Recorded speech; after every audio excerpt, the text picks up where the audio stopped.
শুনেন, ভালোবাসা বলতে কিছু নাই। ঠিক আছে? সব হলো মুতার জায়গায় গুতা দেওয়ার ধান্দা। আপনাদের কাছে আমাদের কিছু প্রশ্ন একটু অ্যান্সার দিয়ে সহযোগিতা করবেন আমাদের। সেটি হচ্ছে আপনার পরিবারে কে আছে? আমার পরিবারে আসলে বাবা-মা নেই। ছোটবেলায় মানে মারা গেছে অ্যাক্সিডেন্টে। সো আমি আমার খালার কাছে বড় হইছি। হ্যাঁ, আমি আর আমার বোন। আচ্ছা, মানে ২ জনেই খালার কাছে বড় হয়েছেন। এই যে ছোটবেলায় বাবা-মাকে হারালেন অ্যাক্সিডেন্টে, মানে এইটা ভাবতে গেলে অনুভূতিটা কি হয় আসলে নিজের মধ্যে? এখন বাবা-মাকে হারিয়েছি অনুভূতি তো খারাপ লাগবেই। কারণ সবার দেখা গেল সবাই মানে বাবা-মা বলে ডাকতে পারে, আমি তো ডাকতে পারি না। এজন্য আরকি নিজের কাছে অনেক খারাপ লাগে। যখন কেউ কাউকে বাবা-মা বলে ডাক দেয়, তখন অনেক খারাপ লাগে আরকি। মানে আপনি পাশে যখন কাউকে শুনেন যে বাবা বলে ডাকছে বা মা বলে ডাকছে, তারা অ্যান্সার দিচ্ছে, তখন এইটা শুনলে আসলে কি অনুভূতি ফিল হয় আপনার? মনে হয় যে এখন যেমন আমার মানে বাড়িঘর আছে বা বাবা-মা নেই। তখন আমার ওই ফিলটা মনে হয় যে আমার বাড়িঘর না থাকতো কিন্তু বাবা-মা থাকতো। তাহলে আমার আরকি হয়তো মানে এতটা কষ্ট হতো না আরকি। এখন এই যে ছোটবেলা বাবা-মা মারা গেল, ছোটবেলা থেকে খালার কাছে বড় হইছেন। বাবা-মায়ের আদরটি কি খালার কাছ থেকে পেয়েছিলেন কখনো? মা মনে হয়েছিল খালাকে কখনো?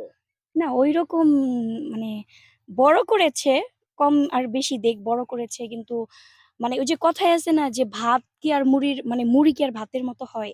তো ঐরকমই আরকি। তো মনে হয় না। আর ঐরকম দেখেও না। অনেক কষ্ট করে বড় হয়েছি।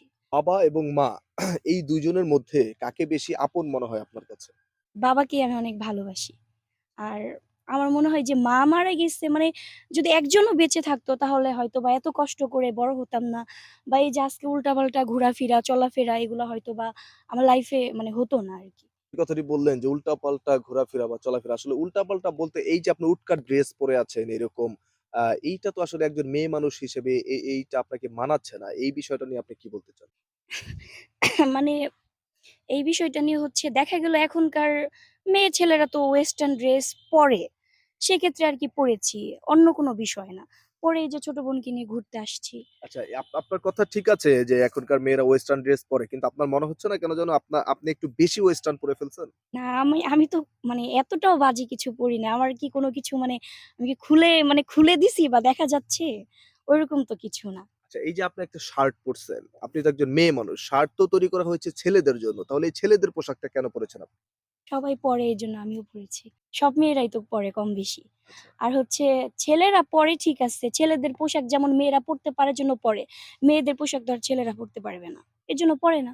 এখন এই যে শার্টটা পড়েছেন, আপনার নিজের কাছে কখনো আনইজি লাগে না? যে ছেলেদের জামাকাপড় পরে রাস্তায় ঘোরাঘুরি করছি, এই বিষয়টি ভাবতে গেলে নিজের কাছে আনইজি ফিল হয় না কখনো? মানে নিজের বিষয়ে কি বলবো? না আসলে ঐরকম কিছু না। আমার কাছে তো ভালোই লাগে। এখন অন্যরা কিভাবে চোখে দেখে বা কেমন চোখে দেখে ওইটা তো আর আমি জানি না। আমরা একটু আপনার অন্য সাইটে প্রশ্ন করি সেটা হচ্ছে আপনার বয়স কত? আমার ১৮। ১৮। এই ১৮ বছর বয়সে কয়টা প্রেম করেছেন? সত্যি করে বলবেন। সত্যি কথা বলবো, প্রেম করেছি বলতে মানে রিয়াল প্রেম করি নাই। এমনি টাইম পাস করছি অনেকগুলা আছে। কতগুলো তাও কতগুলো হবে? ২৬ টা। ২৬ টা। দর্শক আপনারা দেখতেই পারলেন এই ১৮ বছরের তরুণী কিন্তু ২৬ টা প্রেম করেছে।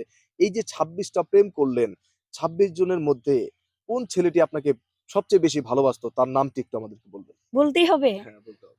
না বললে হয় না। না, বলতে হবে। মানে আমাকে ভালোবেসেছিল। মানে আপনার সবচেয়ে বেশি ভালো লাগতো ২৬ জন পুরুষের সাথে তো আপনার প্রেম করেছেন, তাই না? এই ২৬ জনের মধ্যে কাকে বেশি ভালোবাসতেন এবং কাকে বেশি ভালো লাগতো সেই ছেলেটির নামটা বলবেন। আমি আসলে কাউকে রিয়েল ভালোবাসি নাই তো কখনো। কিন্তু তারপরেও মনে হইছে আমার কাছে যে ও আমাকে অনেক ভালোবাসে বা আমি ওর প্রতি একটু দুর্বল। তার নাম কি বলেন? তো তার নাম হচ্ছে আ হৃদয়। হৃদয়। এখন